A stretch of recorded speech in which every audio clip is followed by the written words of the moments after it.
আজি জুবিন গাৰ্গৰ মৃত্যু 2 মাহ 7 দিন হৈ গ'ল, কিন্তু এতিয়ালৈকে অসমৰ মানুহে জানিব পৰা নাই যে জুবিন গাৰ্গৰ মৃত্যু কেনেকৈ হ'বলৈ পালে।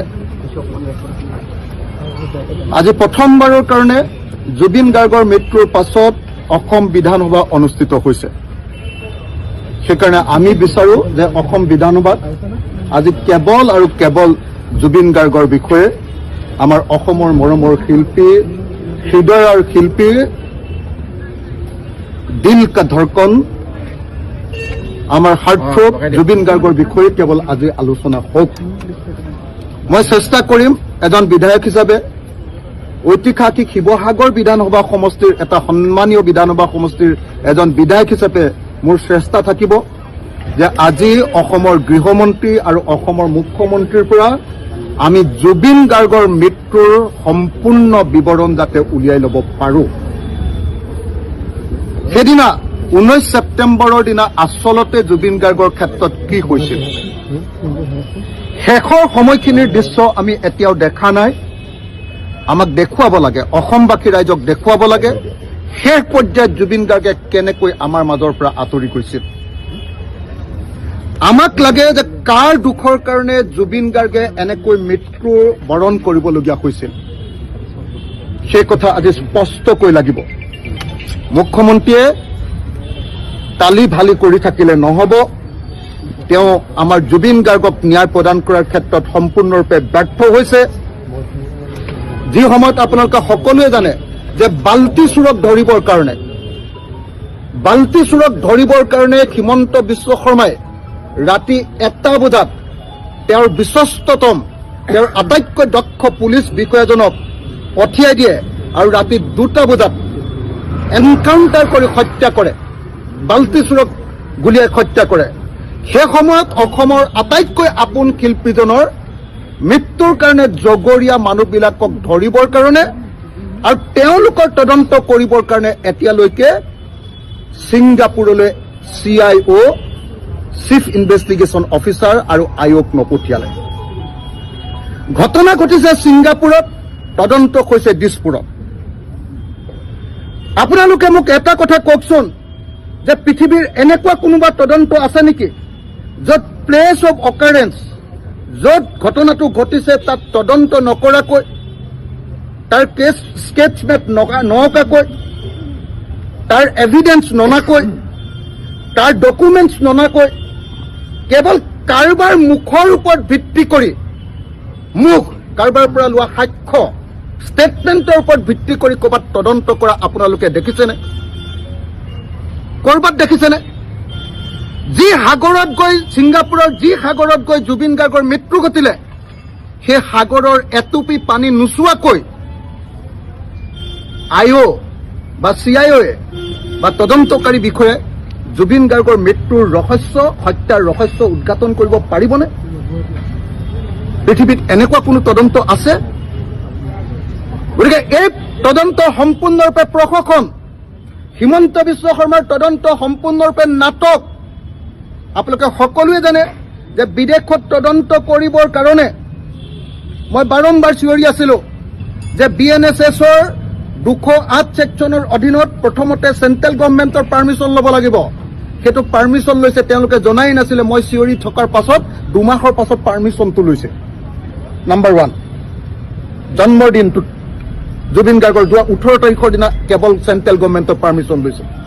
BNSS 2023 ছেকশ্যন 112 আৰু 114 অনুসৰি বিদেশত যদি এনেকুৱা ঘটনা ঘটে, ঘটনা ঘটিলে বিদেশত তদন্ত কৰিবৰ কাৰণে যি ব্যৱস্থা আছে, সেই ব্যৱস্থা এতিয়ালৈকে প্ৰয়োগ কৰা হোৱা নাই। কোৰ্টৰ জৰিয়তে লেটাৰ অফ ৰিকুৱেষ্ট বা লেটাৰ্ছ ৰেগটৰী পঠিয়াব লাগে। কোৰ্টৰ জৰিয়তে, কোনো হোম ডিপাৰ্টমেণ্টৰ জৰিয়তে নহয়, কোৰ্টৰ জৰিয়তে ইয়াৰ পৰা লেটাৰ অফ ৰিকুৱেষ্ট বা লেটাৰ্ছ ৰেগটৰী পঠিয়াব লাগে বিদেশলৈ। এতিয়ালৈকে কোনো কোৰ্টৰ পৰা তেনেকুৱা ধৰণৰ লেটাৰ অফ ৰিকুৱেষ্ট পঠিওৱা হোৱা নাই। আৰু এনেকৈ গোটেই জুবিন গাৰ্গৰ মৃত্যুৰ তদন্ত সম্পূৰ্ণৰূপে প্ৰশাসনত পৰিণত কৰিছে। এই বিজেপি চৰকাৰৰ দিনত জুবিন গাৰ্গক হত্যা কৰা হ'ল। হিমন্ত বিশ্ব শৰ্মা চৰকাৰৰ দিনত জুবিন গাৰ্গক হত্যা কৰা হ'ল, ফিজিকেলি হত্যা কৰা হ'ল। আৰু হিমন্ত বিশ্ব শৰ্মাই প্ৰত্যেক দিনাই জুবিন গাৰ্গক মানসিকভাৱে আত্মিকভাৱে প্ৰত্যেক দিনাই তেওঁ হত্যা কৰি আছে।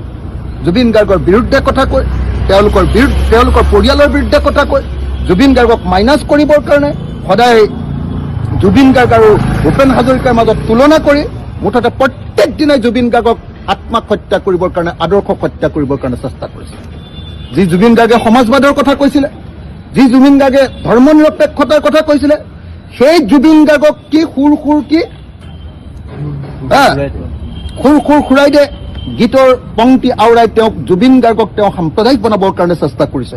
প্ৰত্যেক দিনে এনেকৈ কৰিছে। সেইকাৰণে আমি স্পষ্টকৈ এটা কথা ক'ব খোজো যে ছিংগাপুৰত এই মিটিং পাতিছিলে এক্সটাৰ্নেল এফেয়াৰ্ছ মিনিষ্ট্ৰীয়ে, আৰু এক্সটাৰ্নেল এফেয়াৰ্ছ মিনিষ্টাৰ পবিত্ৰ মাৰ্ঘেৰিটাই এই মিটিংখনৰ মূল উদ্যোক্তা আছিলে। পবিত্ৰ মাৰ্ঘেৰিটাক তদন্তৰ আওতালৈ ননাকৈ, তেওঁক গ্ৰেপ্তাৰ নকৰাকৈ কোনো তদন্ত কেতিয়াও সম্পূৰ্ণ হ'ব নোৱাৰে। অসম চৰকাৰলৈ চিঠি পঠিয়াইছিলে, আপোনালোকে সকলোৱে জানে।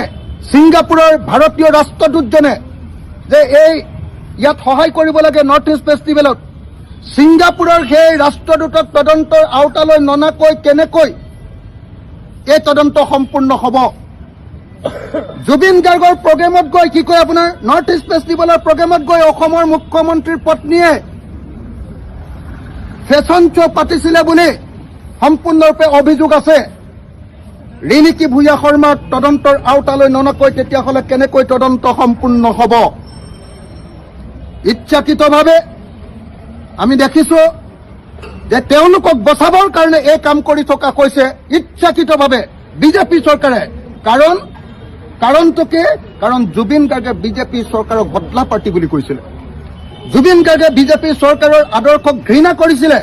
জুবিন গাৰ্গে বিজেপি চৰকাৰৰ যি পৰিৱৰ্তন, সেই পৰিৱৰ্তনৰ শ্লোগানক ভ্ৰুকুটি দেখুৱাইছিলে আৰু হিমন্ত বিশ্ব শৰ্মা আৰু সৰ্বানন্দ সোণোৱালৰ ওপৰত পলিটিক্স নকৰিবা বন্ধু বুলি গীত ৰচনা কৰিছিলে। সেইকাৰণে এতিয়া প্ৰতিশোধ লৈছে হিমন্ত বিশ্ব শৰ্মাই। আজি বিধানসভাত আমাক প্ৰত্যেকটো প্ৰশ্নৰ উত্তৰ লাগিব। গৃহমন্ত্ৰীয়ে হয় পদত্যাগ কৰিব লাগিব, নহ'লে সম্পূৰ্ণৰূপে আজি অসমৰ মানুহক ন্যায় প্ৰদান কৰিব লাগিব, জুবিন গাৰ্গক ন্যায় প্ৰদান কৰিব লাগিব। সেইকাৰণে মই আজি অসম বিধানসভাত যাতে শক্তিৰে সৈতে, আপোনালোকে জানে যে মোক কথা ক'বলৈ নিদিয়ে, শক্তিৰে সৈতে সমগ্ৰ অসমবাসী ৰাইজৰ শক্তিৰ লগত লৈ যাতে মই আজি কথা ক'ব পাৰোঁ, মুখ্যমন্ত্ৰীক যাতে বাধ্য কৰিব পাৰোঁ, চৰকাৰক বাধ্য কৰিব পাৰোঁ ন্যায় দিবৰ কাৰণে, তাৰ কাৰণে আশীৰ্বাদ কৰিব। জয় আই অসম, জয় জুবিন দা। জুবিন দাই ন্যায় পাবই লাগিব।